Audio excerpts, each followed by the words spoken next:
아버지, 오늘도 우리를 예배 자리로 불러주심에 감사합니다. 하나님, 우리가 우리의 삶 가운데에서 크고 많은 수많은 문제들을 직면합니다. 우리가 그때마다 주눅들지 않고 우리가 주님 앞에 우리의 문제를 가지고 나아가기 원합니다. 우리에게 힘 주시고 능력 주시는 주님 안에서 우리가 모든 것을 할 수 있다고 믿습니다. 주님, 날마다 우리를 돌보아 주시고 우리와 함께하여 주시옵소서. 이 모든 말씀 예수님의 이름으로 기도드립니다. 아멘. 예배에 나오신 여러분들을 주님의 이름으로 환영합니다. 네, 오늘도 우리에게 힘 주시고 능력 주시고 지혜 주시는 주님을 향해서 여러분의 기쁜 마음으로 우리 찬양을 올려드리겠습니다.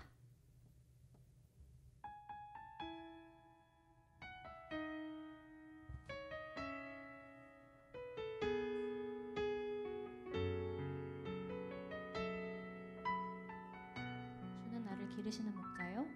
주는 나를 기르시는 목자요. 나는 주님의 귀한 어린 양. 푸른 풀밭 맑은 시냇물가로 나를 늘 인도하여 주신다. 주는 나를 기르시는 목자요. 주는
보석보다 귀하다.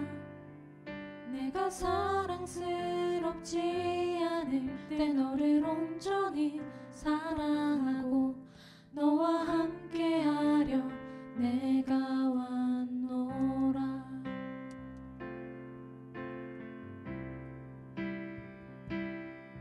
주의 사랑, 이 사랑은 결코 변치 않아. 모든 계절 돌보시네. 풀은 마르고 꽃은 시드나 주의 말씀은 신실해. 실수가 없으신 주만 바라라. 주님의 나라와 주님의 나라와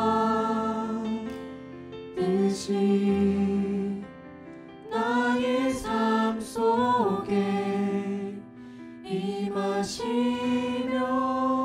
주님 알기를 주만 보기를 소망해.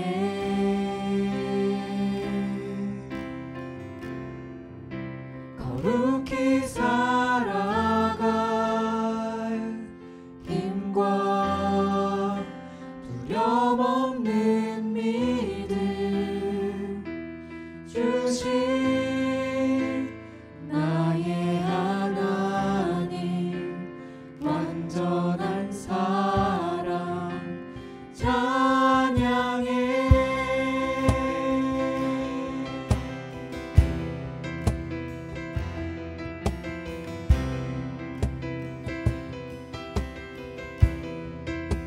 나의 사랑, 나의 사랑,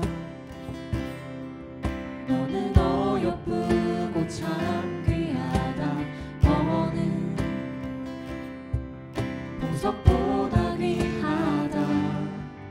내가 사랑스럽지 않을 때 너를 온전히 사랑하고 너와 함께하려 내가 왔노라. 주의 사랑, 주의 사랑, 이 사랑은 결코 변치 않아. 모든 계절 돌보시네. 풀은 마르고 꽃은 시드나 주의 말씀은 신실해. 실수가 없으신 주만 바라라. 주님의 나라와 주님의 나라와 뜻이 나의 삶 속에 임하시며 주님 알기를 주만 보기를 소망해.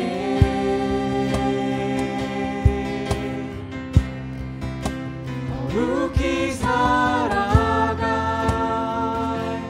힘과 두려움 없는 믿음 주신 나의 하나님, 완전한 사랑 찬양해.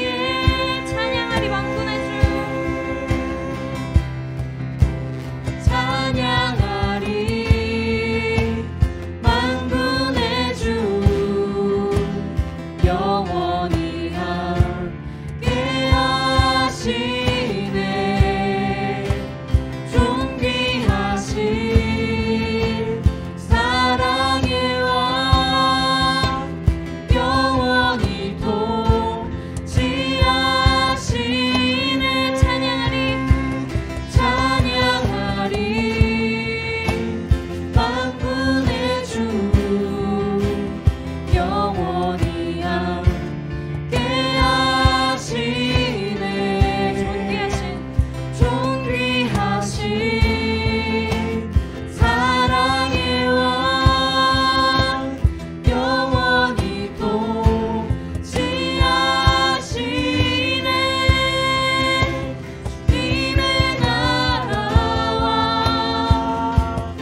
뜻이 나의 삶 속에 임하시며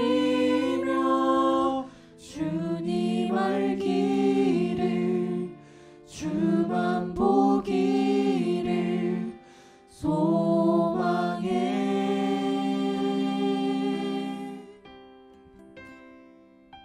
거룩히 살아갈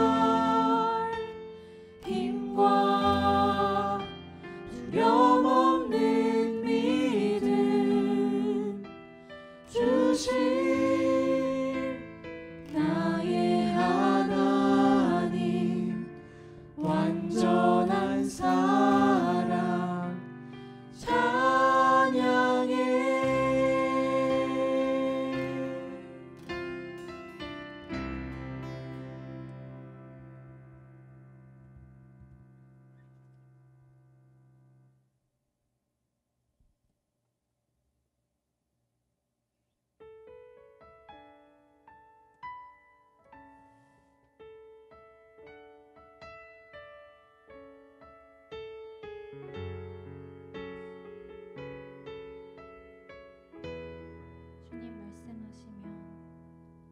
주님 말씀하시면 내가 나가리다 주님 뜻이 아니면 내가 멈춰서리다 나의 가고 서는 것 주님 뜻에 있으니 오 주님 를 이끄소서 주님 말씀하시면 주님 말씀하시면 내가 나가리다 주님 뜻이 아니면 내가 멈춰서리다 나의 가고 서는 것 주님 뜻에 있으니 오 주님 를 이끄소서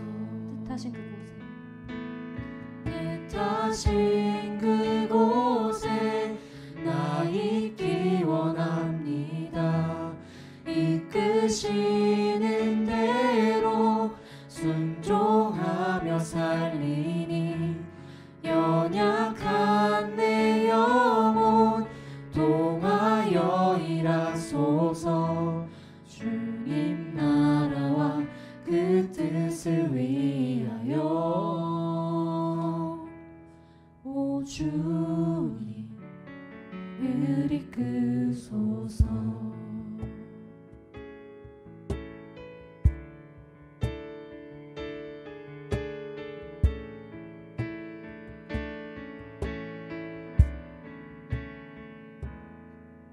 주님 말씀하시면 내가 나가리다 주님 뜻이 아니면 내가 멈춰서리다 나의 가고 서는 것 주님 뜻에 있으니 오 주님 을 이끄소서 주님이 말씀하시면 내가 나아가겠습니다. 말씀하시면 내가 나가리다 주님 뜻이 아니면 내가 멈춰서리다 나의 가고 서는 것 주님 뜻에 있으니 오 주님 을 이끄소서 뜻하신 그곳에 나 있기 원합니다. 뜻하신 그곳에 나 있기 원합니다 이끄시는 대로 순종하며 살리니 연약한 내 영혼 동하여 일하소서 주님 나라와 그 뜻을 위하여 뜻하신 그곳에 뜻하신 그곳에 나 있기 원합니다 이끄시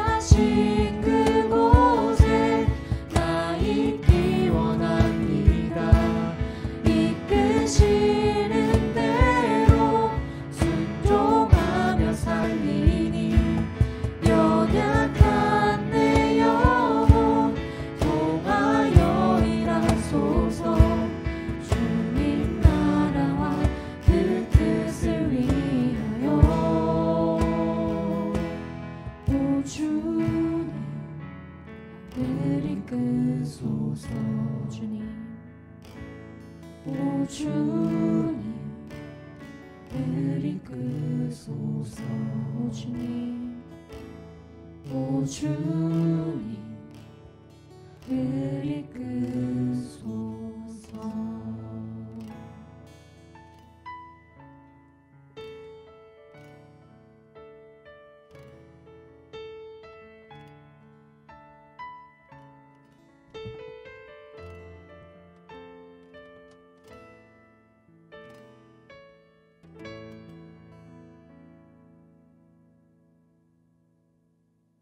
다 같이 기도로 예배 자리에 나가겠습니다. 나의 반석이시오 우리의 구원이신 하나님, 모든 지각에 뛰어난 하나님의 평강이 그리스도 예수 안에서 우리의 마음과 생각을 지키심을 믿고 감사와 영광을 돌립니다. 후회를 하면서도 같은 죄를 반복하는 저희의 미련함을 용서해 주시옵소서. 우리가 세상으로 눈을 돌린 채 주님의 잃어버린 때가 너무도 많았습니다. 우리에게 구원의 주님을 찬양하며 오직 주님만이 나의 반석이 되심을 고백하오니 저희를 긍휼히 여기시기를 간구합니다.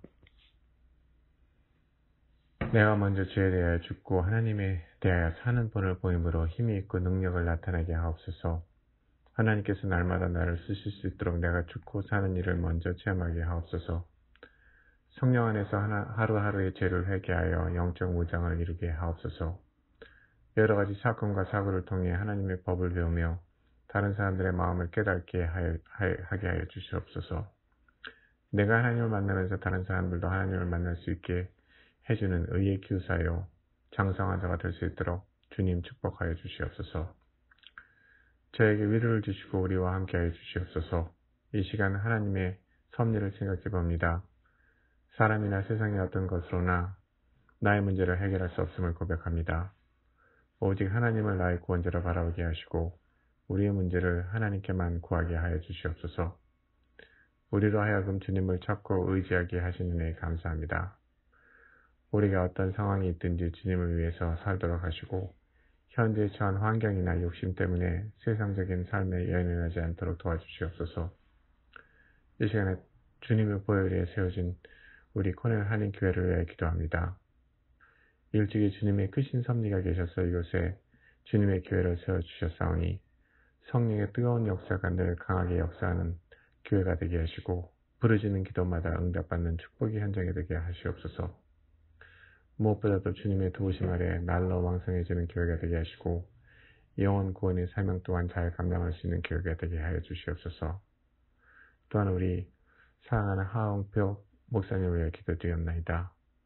주님의 성령께서 인도하여 주셔서 그 말씀이 우리의 골수와 영을 쪼갤 수 있는 능력의 말씀을 허락하여 주시옵소서. 예배가 하나님께 영광이 되고 성령으로 감화되는 역사가 일어나게 하여 주시옵소서. 거룩하신 예수님의 이름으로 기도합니다. 아멘.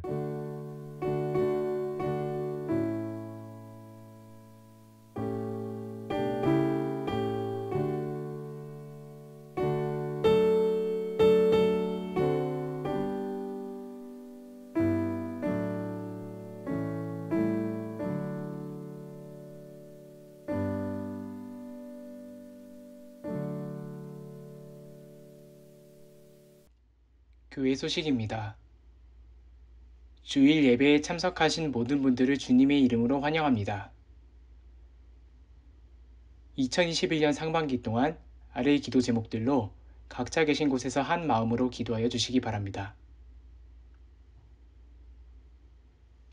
코넬 교회 건물 사용에 대해서 학교 측과 새로운 계약을 준비하고 있습니다.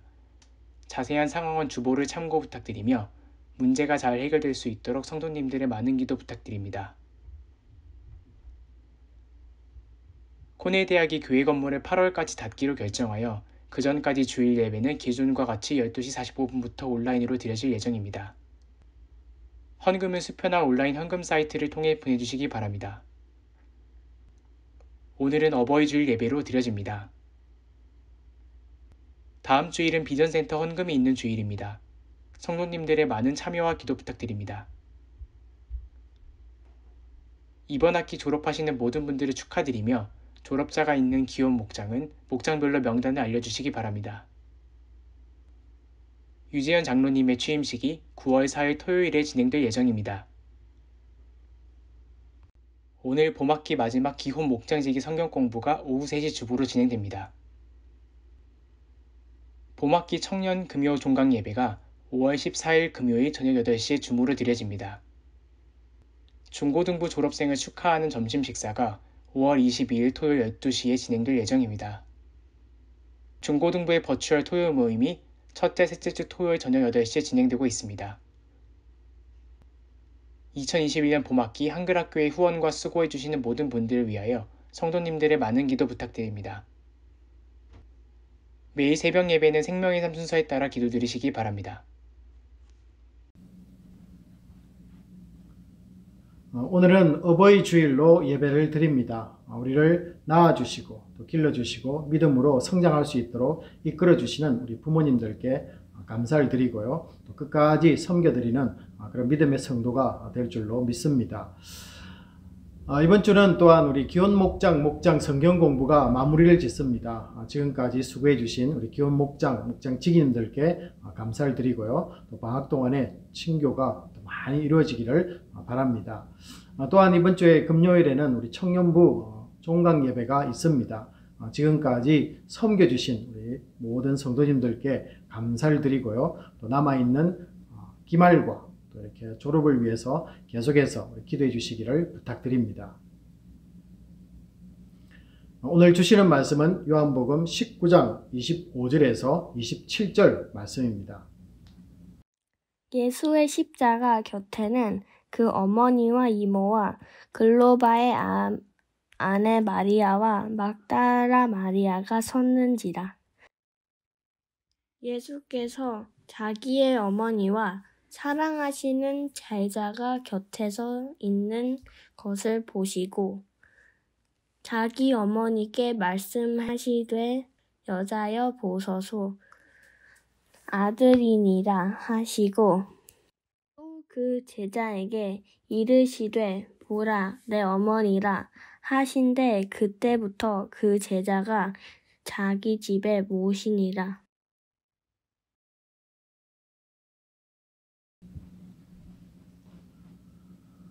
가정의 달을 맞아서 우리 자녀들과 우리 부모님들을 생각해 오고 있습니다. 우리 지난주에는 생명의 떡인 우리 주 예수 그리스도를 먹어야만 됩니다. 그리고 그 먹음을 통해서 우리가 하나님의 뜻을 이루는 하나님의 백성이 될 수 있습니다. 라는 것을 나누었습니다. 이번 주에는 어버이 주일을 맞아서 우리 예수님은 어떻게 이 부모님을 섬겼는가에 대해서 이 말씀을 좀 나누려고 합니다. 인간으로 살면서 주님은 부모님들에게 어떤 아들이었는가라는 것이 참 궁금하기도 합니다. 주님은 효자였는가라는 이 주제를 가지고 또 말씀을 전해본 적은 한 번도 없는데요. 그래서 한 주 동안 이 말씀을 가지고 좀 묵상을 했습니다. 주님은 부모를 공경하라고 하신 이 말씀을 어떻게 그분 스스로가 실천을 하셨을까? 가르치시고 또 복음을 전하시고 또 병자들을 고치는 바쁜 일상 속에서 이 가족들에 대해서 사랑을 나눌 시간이라도 있었겠는가, 이런 것들을 한번 생각해 보았습니다. 예수님은 육신의 부모님이 계셨습니다. 물론 동생들도 있었고요. 평범한 가정에서 자라서 이렇게 성장했다는 것을 우리는 볼 수 있습니다. 이 공생애 이전에 주님은 이 부모님들에게 대해 어떤 사람이었는가가 상당히 궁금합니다. 그러나 12살 이후 이 공생애가 시작되기 전 약 18년간의 예수님에 대해서 성경 기록을 찾기가 상당히 힘들다는 거 여러분도 아실 줄 압니다. 누가복음 2장 42절 이후를 보시면요, 이 예수님께서 12살 정도의 이 부모가 예루살렘에 가서 성전에서 잃어버렸던 그런 기록들이 남아 있습니다. 그러면서 이 찾는 일이 발생했는데요. 누가복음 2장 49절에 의하면 그때 이 하나님을 아버지라고 부르는 예수님을 부모님들은 이해하지 못했다라고 이렇게 성경은 우리에게 말하고 있습니다. 그러나 누가복음 2장 51절을 보시면요, 그 일 후에 예수님은 나사렛 집으로 이렇게 돌아와서 부모와 함께 살면서 순종하며 하여 받들었다, 이렇게 성경은 기록을 하고 있습니다. 이 구절은 어쩌면은 예수님의 이 공생애 이전의 생활을 요약한 것이다, 이렇게 한 구절로 이렇게 소개가 되고 있습니다. 한글 성경 이 51절의 이 번역은요, 이 원문에서 그들에게라는 이 인칭 대명사가 생략되어 있습니다. 그래서 누구에게 순종하여 받들었는가가 분명치가 않다는 거죠. 자, 그러나 오늘 이 그들에게라는 이 원문의 말씀을 살펴보게 되면요, 그러므로 이 예수님의 이 순종의 대상은 친부모였다라는 것이 확실해진다라는 것이죠. 자, 게다가 이 순종하며 이 받들었다라는 이 동사는 순종하는 이 상태가 계속되어지는 습관을 이렇게 우리에게 말해준다라는 것을 알려주고 있습니다. 자, 일시적이거나 또 선별적인 이 순종이 아닌 지속적인 이 부모에 대한 순종이라는 것을 말씀하는 것이죠. 비록 하나님의 아들로서 이 분명한 인식을 주님은 갖고 있긴 했지만은 육신의 부모님에 대해서 이 복종 또한 무시하지 않았다는 사실을 우리는 잘 알 수가 있습니다. 결국 주님은 이 나사렛이라는 한 동네의 이 가정에서 이 공생애를 시작하기 전까지 가족들과 함께 보내면서 그들을 섬기고 또 부모님께 공경하는 모습이 있었다라는 것을 우리는 알 수 있는 것이죠. 자, 아버지로부터 목수일도 배웠을 것입니다. 한 가지 사실은 이 아버지 요셉은 이 주님이 12살 정도의 예루살렘에서 있었던 이 일 이후에는 일체 요셉이 언급되고 있지 않습니다. 이것으로 보아서 그는 공생애 전에 아버지께서 돌아 별세한 것으로 추정을 우리가 해볼 수가 있겠죠. 당연히 이 아버지의 죽음으로 이 맏아들로서 어머니와 이 동생들의 이 가족 부양의 책임은 예수님께 있었을 것이다. 뭐 이렇게 생각해 볼 수 있지 않겠습니까? 주님의 공생애 이전의 이 성장 모습은 누가복음 2장 52절에서 하나님과 사람들에게 사랑스러워 가더라 라는 이 한 구절이 또한 우리에게 보여주고 있습니다. 이 구절을 통해서 우리가 볼 때 공생애가 시작되기 전까지의 이 주님은 하나님과의 영적인 관계와 또 사람들과의 이 사회적 관계에서도 이 균형 있게 성장해 갔다라는 것을 우리가 알 수가 있는 것이죠. 자, 그렇지만은 실제로 우리에게 궁금한 것은 공생애 이후의 시간일 것입니다. 주님은 이 공생애가 시작되면서 집을 떠나 혼자 거하는 모습을 요한복음 1장 39절은 우리에게 보여주고 있습니다. 그래서 혼자 살면서 어떻게 또 부모님들을 섬겼는가 뭐 이런 것들이 궁금한 것이죠. 자, 한 번은 이 가족들이 찾아옵니다. 마가복음 3장 35절을 보시면요, 그때 주님은 그들에게 좀 냉정하게 이렇게 말씀하시는데요. 누구든지 하나님의 뜻대로 행하는 자가 내 형제요, 자매요, 어머니니라 라고 이렇게 매우 섭섭한 말을 가족들에게 던지고 있습니다. 자, 그러다가 가족들에게 벼락과 같은 소식이 전달됩니다. 어느 날 예수님이 잡혀서 이 대제사장의 집에 있다는 소문을 듣게 되는 것이죠. 요한복음 18장 16절에 의하면요, 이 제자중 요한은 대제사장과 아는 사이라서 이 베드로를 데리고 대제사장의 집으로 안으로 이렇게 들어가게 됩니다. 자, 하지만은 어머니 이 마리아는 그 집 안에, 대제사장의 집 안에까지도 들어갈 수가 없게 됩니다. 자, 그리고는 십자가에 달려서 손과 발과 또 못이 박히고 또 머리에는 이 과시관을 쓰고 온통 이 피투성이가 된 이 아들을 쳐다보아야만 하는 그런 형편이 되기도 합니다. 자, 생명이 떠나기 전에 그것도 몇 시간밖에 남지 않는 시간이었습니다. 예수님은 어쩌면은 이 세상의 불효자 중에 이 불효자일 것입니다. 자, 어머니에게 십자가에서 이 죄인으로 죽어가는 아들이 되어야 했기 때문에 그렇습니다. 여러분, 누가 십자가에 죽는 아들을 효자라고 이렇게 말할 수 있겠습니까? 자, 어머니 마리아는 이 아들이 마지막 숨을 거두기 전에 한 번이라도 보고 싶어서 더 십자가 밑으로 다가가려고 노력을 했을 것입니다. 더 가까이 오자 멀리서만 바라보았던 아들의 처참한 이 모습은 어머니 마리아의 마음을 더 찔렀을 것입니다. 이미 로마 병정들이 이 그독과 심지어는 이 속옷까지 다 취하여서 아들을 위해서 남길 것이라고는 아무것도 없는 형편이었습니다. 십자가 밑에 이 여인들에 대해서 3명이라고 말하는 이 마태복음 27장 56절과 또 마가복음 15장 40절과는 다르게 이 요한은요 19장 25절에서 한 명을 더 추가해서 4명의 여자들이 있었다라는 것을 또 밝히고 있습니다. 요한은 예수님의 어머니 마리아가 갈릴리로부터 온 3명의 여인들과 함께 아들의 십자가 밑에서 있었다라는 사실을 좀 더 상세하게 그 현장에서 본 것을 기록을 해주고 있기 때문에 그렇습니다. 자, 너무나 이 거칠게 내쉬는 이 아들의 숨소리에 마리아는 자신이 그 아픔을 대신하고 싶은 마음이었을 것입니다. 그게 부모의 마음 아니겠습니까?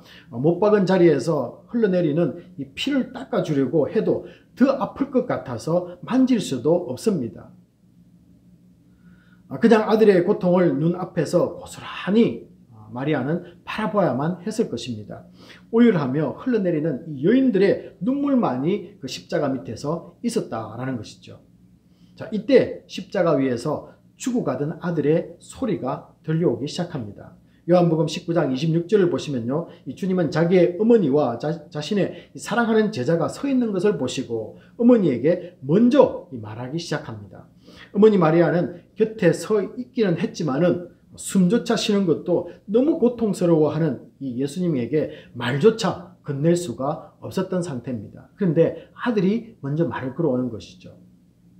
아마 어머니는 그래도 마지막으로라도 예수님과 말할 수 있는 기회가 생겼을 것입니다. 자, 하지만 아들의 이 건네온 말로 마리아는 너무나 큰 위로가 되었을 것으로 압니다. 다들 경험해 보셨겠지만은 너무 아프고 힘들면은 아무것도 생각나지 않는다는 것 우리가 너무나 잘 알지 않습니까? 자, 그런데 이 주님은요, 그 십자가의 극렬한 이 고통 가운데도 어머니를 생각하고 있었다라는 사실입니다. 과연 여러분, 우리가 효도가 무엇인가? 이 시대를 우리가 살아가면서 많은 사람들이 이런 질문을 던집니다. 우리가 어떻게 부모님을 효도해야 되는가? 그리고 실제적으로 자녀는 어떤 모습이 진정으로 우리 부모님을 섬기는 모습인가? 효도인가? 뭐 이런 것들을 묻는 것이죠. 저는 첫 번째 우리가 세 가지 정도를 이렇게 말씀을 나누게 하는데요. 첫 번째는 이 효도가 무엇인가 라는 것에 대한 이 주님의 모습을 보면서 이렇게 말할 수 있을 것 같습니다. 어떤 상황에 있을지라도 이 부모를 위로하려고 최선을 다하려는 모습이 아니겠는가 라는 것이죠. 오늘 주님을 한번 보시기 바랍니다. 정말로 말조차 꺼내기, 호흡하기도 힘든데요, 말을 한다는 것은 더 힘들 것입니다. 그럼에도 불구하고 어머니에게 뭔가 위로를 주기 위해서 이 말을 건네려고 하는, 최선을 다하려는 이 모습, 부모를 섬기는 모습이요, 공경하는 모습이다 라는 것입니다.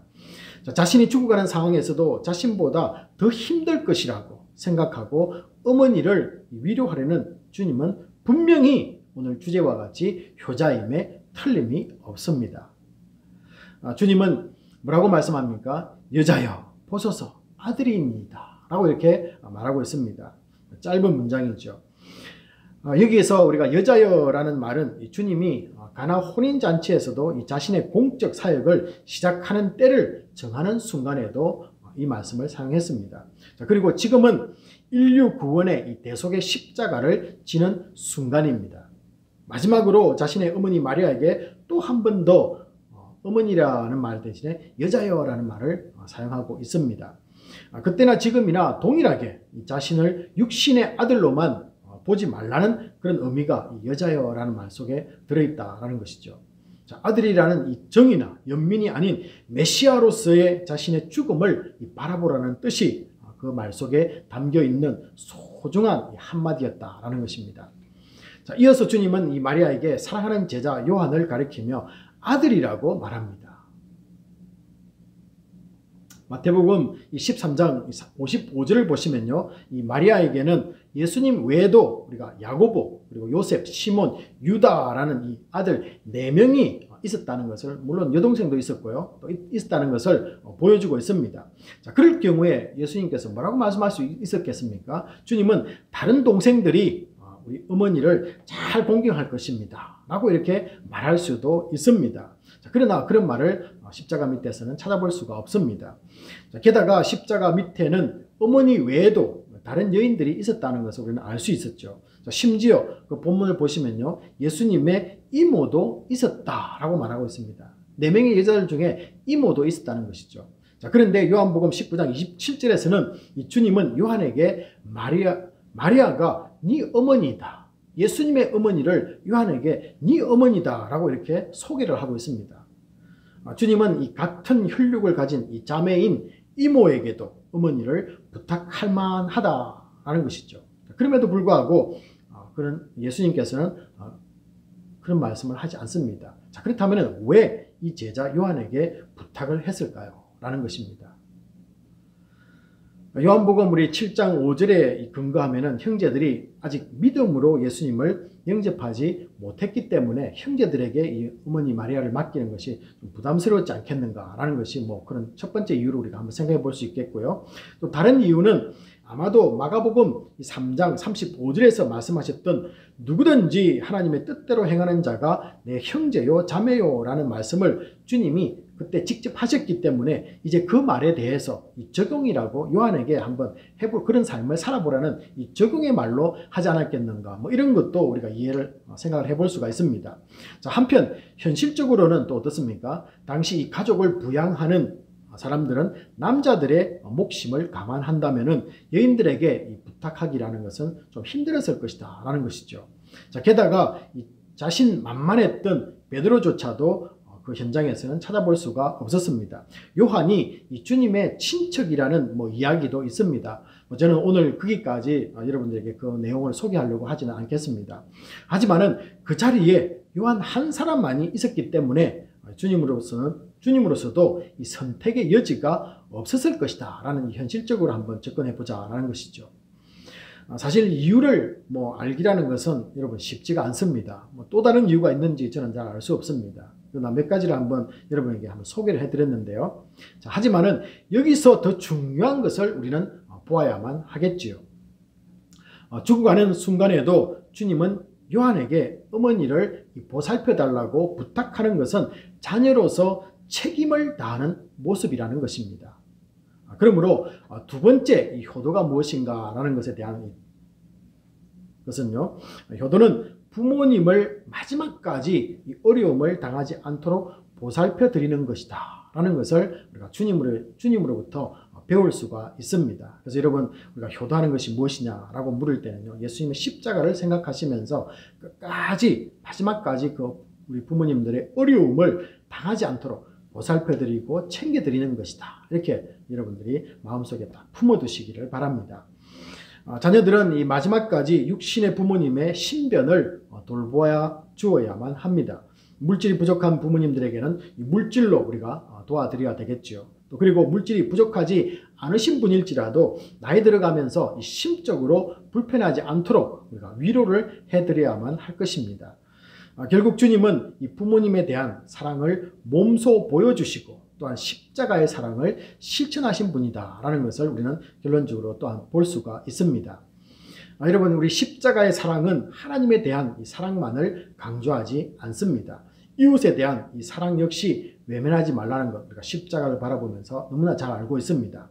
자, 십계명도 여러분 우리 보시면요, 이 하나님에 대한 사랑과 이웃 사랑을 함께 이렇게 명령을 하고 있습니다. 자, 그런데 십계명 중에서요, 이웃 사랑에 관한 것 중 가장 먼저 나오는 것이 바로 부모를 공경하라는 말씀이라는 것, 우리가 너무나 잘 알고 있지 않습니까? 자, 십자가에서의 이 주님은 내 부모를 공경하라는 말씀을 완전히 이루셨다라는 것을 우리에게 보여주고 있습니다. 그래서 주님께서는요, 말씀을 이루셨고 또 부모를 공경하라는 그것을 몸소 십자가 위에서도 실천하는 분이셨다라는 것을 우리에게 확실하게 전달해주고 있습니다. 예수님은 이 자신이 가지 않으면 안 될 온 인류를 구원할 길은 그 길을 가야만 했습니다. 자, 그러나 주님은 자신의 어머니를 제자에게 맡기는 이 최선의 선택을 또한 하셨습니다. 크리스찬들에게 있어서 하나님의 뜻은 가장 우선되어야만 한다는 것, 우리가 너무나 잘 알고 있습니다. 자, 그렇다고 우리 부모님께 대해서 이 효도가 소홀하게 해도 된다는 이 면책이 부여되어서는 안 될 것입니다. 우리가 잘 아는 여러분 까마귀가 있는데요, 물론 좀 소리가 좀 흉악하기도 하고 흉조라기도 이렇게 알려져 있긴 하지만은 또 다른 이 까마귀에 대한 면이 있습니다. 어미새가 늙으면은 먹을 것을 물고 와서 이 소화가 잘 되도록 자기 위에 넣었다가 다시 입에 부모님의 입속에다 넣어준 그런 새로 알려지고 있습니다. 그래서 우리가 까마귀를 효조라고 부르는데요, 효도하는 새다 이렇게 부르기도 하고요.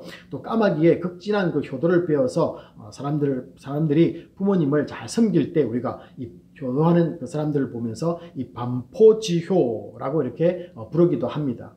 그 말은 먹이를 물어다가 어머니의 입에 되돌려 넣어준다라는 그런 뜻이 이 반포지효라는 이 단어 속에 들어 있습니다. 우리 성경도 역시 우리 디모데전서 5장 8절을 한번 보시면요, 이 바울 사도 역시 이렇게 말씀하고 있습니다. 누구든지 자기 친족, 특히 자기 가족을 돌보지 아니하면 믿음을 배반한 자요, 또 불신자보다 더 악한 자니라 라고 이렇게 우리에게 말씀을 하고 있습니다.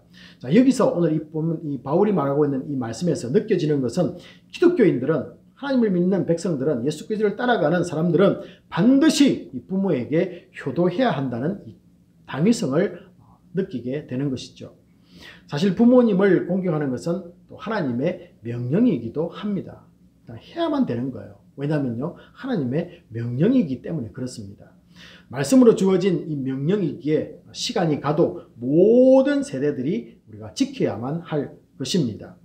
또한 에베소서 6장 우리가 2절과 3절을 보시면요, 네 아버지와 어머니를 공경하라. 이것은 약속이 있는 첫 계명이니 이로써 네가 잘되고 땅에서 장수하리라 라는 이 약속의 말씀이 또한 있습니다. 분명히 이 말씀을 지키는 자들에게 약속대로 행하여 주실 것을 또한 믿습니다.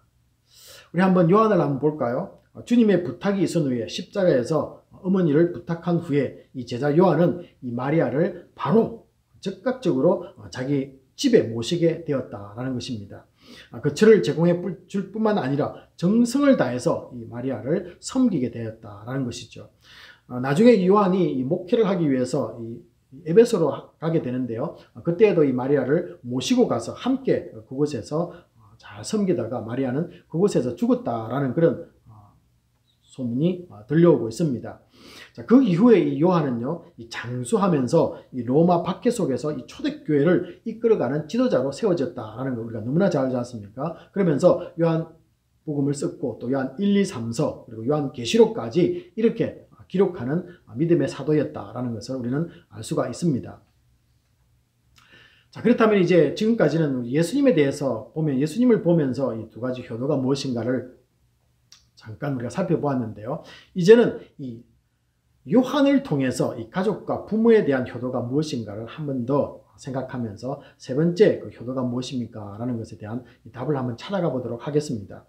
요한이 이 마리아를 자기의 어머니로 모시고 또 섬기는 모습에서 우리는 어떤 것을 볼 수 있습니까? 주 안에서 이 새로운 가족 개념을 생각하게 만든다라는 것입니다. 요한은 이제는 가족이 아니었는데, 그죠? 새로운 가족이 자기의 어머니로 마리아가 들어온 것이죠. 자, 주 안에서 믿는 성도들은 이 혈족보다 더 큰 가족의 개념을 가져야만 합니다.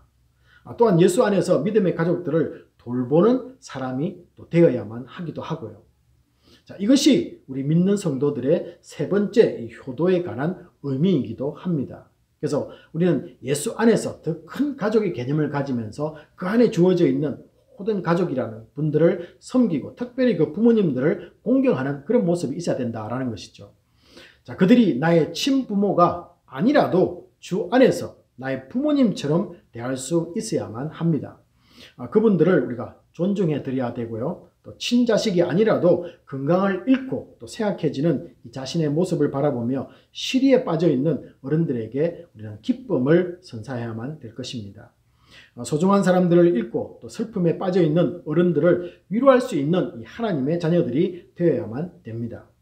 우리는 오늘 주님의 십자가 밑으로 나아온 사람들에게 새로운 가족이 만들어지는 것을 우리는 요한을 통해서 보았습니다. 그 이후 요한은 주님께로 받은 이 사랑을 끝까지 최선을 다하며 이 마리아를 자신의 어머니와 같이 섬겼다는 것, 우리는 너무나 잘 알고 있습니다. 이 주를 믿는 우리 역시 십자가 아래에서 새로운 가족으로 묶임을 당한 사람들입니다. 십자가 아래에는 예수의 보혈로 이 새로운 가족 공동체가 우리에게 만들어졌습니다. 이것이 바로 교회입니다. 자, 그러므로 우리는 혈육을 떠나서 예수 안에서 모두가 나의 형제요, 자매요, 부모님들입니다. 하나님의 뜻을 행하는 사람들이 모여서 한 가족을 이룬 것이죠. 자, 그러므로 교회 안에는 세상이 경험하지 못하는 용서와 사랑이 가족들 속에 있습니다. 섬기고 돌보는 풍성한 열매가 맺히게 되는 것이죠. 서로를 섬기는 공동체를 이루어가게 되는 것입니다. 각자 이 삶의 배경도 다르지만은 이해하는 가족들입니다. 그래서 살아왔던 경험들과 또 라스트 네임이 다 다른데요. 그럼에도 불구하고 서로를 이해하는 것이죠. 힘들 때 격려하며 서로를 세워줍니다. 또 세상은 행복한 가정을 부러워하듯이 이 주 안에서 만들어진 이 새로운 가족들로 구성된 교회를 분명히 세상 사람들은 부러워할 것입니다. 한번 보시기 바랍니다. 알지도 못하는 사람들이 함께 모여서 이 밥을 먹고 친교를 나누고 매주 또 하나님께 예배를 같이 드립니다. 힘든 일이 생기면은 내일처럼 여기면서 위로를 아끼지 않습니다. 또 아픈 사람들을 찾아가서 위로해주고 있습니다. 기쁜 일, 슬픈 일, 힘든 일 모든 것을 나누면서 함께 웃고 슬퍼합니다. 가족만이 할 수 있는 일을 피도 안 섞인 우리가 그 일들을 하고 있다라는 것이죠. 이것이 얼마나 행복한 일이며 또 남들에게, 많은 세상 사람들에게 또 본보기가 될 수 있겠습니까?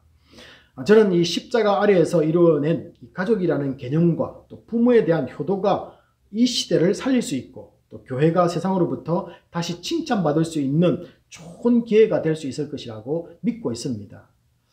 지금 우리가 사는 시대에는 참 많은 것들이 변했습니다. 다들 이 가족 중심으로, 가정 중심으로 굉장히 가정을 소중히 여깁니다. 그리고 가정의 무게 중심이 또 우리 자녀들에게 쏠리고 있다는 것 다 동의하실 것입니다.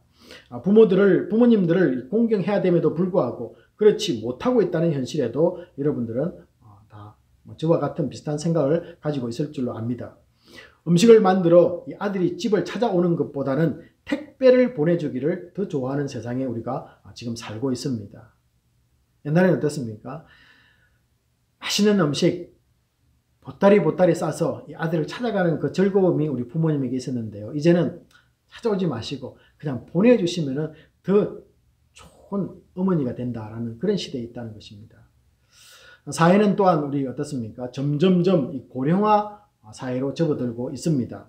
자, 이 말은 무슨 말입니까? 이 의미는 자녀들의 더 많은 관심과 배려를 우리 부모님들에게 쏟아야 하는 필요가 늘고 있다라는 것입니다. 고령화되기 시작하면요, 우리의 관심이 더 그곳에 쏟아져야 된다, 그런 뜻이 있죠. 우리가 2020년 10월 달에 있었던 이 조선일보 보도에 따르면요, 2016년 이 한국에서 65세 이 홀몸인 나이 드신 분의 수가 매년 이 7만 명씩 가파르게 증가하고 있다는 것을 보았습니다.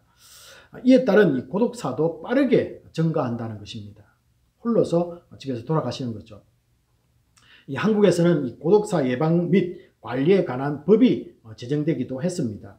하지만은 아직도 한국에서는요, 이 고독사는 아직도 이 통계조차도 없고 그냥 무연고 사망자 수에 추정된다고 합니다. 그래서 얼마나 그렇게 외롭게 돌아가시고 계시는가에 대한 그런 조사도 일어나고 있지 않다라는 것이죠.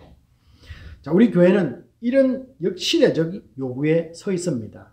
우리 교회 구성원들이 젊다고 해서 우리에게 부모님을 공경하는 것 피해갈 수가 없습니다. 더구나 이 코로나19 이 팬데믹의 장기화로 인해서 홀몸이시고 나이 드신 이분들이 사각지대에 몰리고 있습니다. 그분들에게 더 관심과 사랑이 필요한 시기를 우리는 보내고 있습니다. 더구나 이 대면 접촉이 점점점 줄어드는 시대를 우리는 살아가고 있습니다. 이런 상황을 바라보면서 이 부모를 공경하라는 말씀을 더 몸으로 우리가 실천해야 할 때다라는 것을 즉각적으로 우리가 느끼게 됩니다. 자, 왜냐하면요, 세상과 차별화된 이 공동체로서 교회가 다시 거듭나야 하는 이 시대적 요구가 있기 때문에 그렇습니다. 교회는 너무나 세상으로부터 신뢰와 존중을 잃어버렸습니다. 얼마나 교회가 세상의 질타와 손가락질을 우리가 받고 있는지 잘 알고 있습니다. 교회의 잘못에 대해서 철저하게 회개가 먼저 일어나야 되겠지요. 또 그리고 이미 상실한 것은 점차 우리가 회복해 나가야만 할 것입니다. 자, 그와 동시에 함께 새롭게 해 나갈 것이 있다라는 것이죠. 바로 그것이 교회가 부모님들에 대한 효도를 이끌어낼 때 다시 세상을 리드할 수 있고 또 그들이 우리 교회를 바라보면서 존중하게 될 것이다 라는 것입니다. 이 교회만이 그 일을 감당할 수 있는 능력을 갖고 있기 때문에 그렇습니다. 왜 그렇습니까? 첫 번째로요, 우리는 하나님으로부터 직접 받은 내 부모를 공경하라는 이 말씀을 갖고 있습니다. 우리 두 번째는요, 부모를 공경할 때 땅에서 잘 되고 장수할 것이라는 이 축복의 약속을 가진 사람들입니다. 그리고 세 번째는요, 또 우리가 따르는 주님은 십자가에서 마지막까지 효도하는 본을 직접 우리에게 보여주셨기 때문에 우리도 그렇게 해야만 된다라는 것이죠. 마지막으로 또 주님은 십자가 밑에 있는 이 사람들에게 새로운 가족 공동체를 만들어 주시면서 더 많은 새로운 우리 부모님들을 위로하고 또 보살피고 섬기고 사랑하라고 말씀해 주셨습니다. 부모님들의 마음을 편하게 해드리고 또 그분들의 살아온 삶을 존중하며 마지막까지 그들의 필요를 채워드리는 자녀가 될 줄로 믿습니다. 부모를 공경하라는 이 말씀을 진정으로 실천하고 또 효도하는 아름다운 덕을 우리가 세워나간다면요, 세상은 우리를 부러워하며 다시 존중하며 교회로부터 배우러 할 것입니다. 요한처럼 우리에게는 십자가 밑에서 만나서 섬겨야 할 주 안에서의 부모님들이 우리 주변에 계십니다. 우리 부모님들에게 효를 다하는 성도가 되기를 주님의 이름으로 축복합니다. 이 시간은 주신 말씀 붙잡고 우리 동성으로 기도하는 시간입니다. 우리 육신의 부모님 주신 것, 그리고 또 하나님이 우리의 아버지 되심을 먼저 감사하시고요, 우리 부모님들을 마음으로 존중하고 또 필요를 채워드리고 끝까지 보살펴드리기 원합니다. 또한 주 안에서 새롭게 만나는 우리 부모님들을 돌보는 믿음의 성도 되기 원합니다. 라고 이렇게 같이 한번 기도하도록 하겠습니다. 기도하시겠습니다. 아버지 하나님, 가정의 달을 맞아서 부모님을 주신 것과 우리 하나님 아버지를 섬기는 믿음의 백성으로 세워져 가심을 부모님들의 생각하고 필요를 채우는 끝까지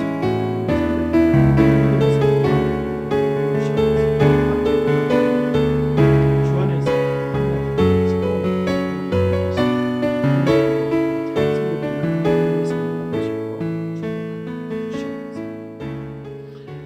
아버지 하나님, 5월의 가정의 달을 맞아서 저희들 아버지 하나님 우리 가정들을 생각해 보면서 특별히 오늘은 우리 부모님들을 생각합니다. 우리에게 육신의 부모님 주신 것 감사하고 또 하나님 아버지를 섬기는 믿음의 자녀가 될 수 있도록 인도해 주심을 감사를 드립니다. 우리 부모님들의 필요를 생각하고 또 그분들을 마음으로 존중하고 끝까지 섬겨드리는 믿음의 성도가 되게 하여 주시옵소서. 또한 저희들 아버지 하나님, 주 안에서 또 새롭게 만나는 우리 부모님들이 계십니다. 그분들도 잘 챙겨드리고 또 공경하는 그런 교회로 성장할 수 있도록 축복하여 주시옵소서. 모든 것을 감사드리며 우리 주 예수 그리스도 이름으로 기도합나이다. 아멘.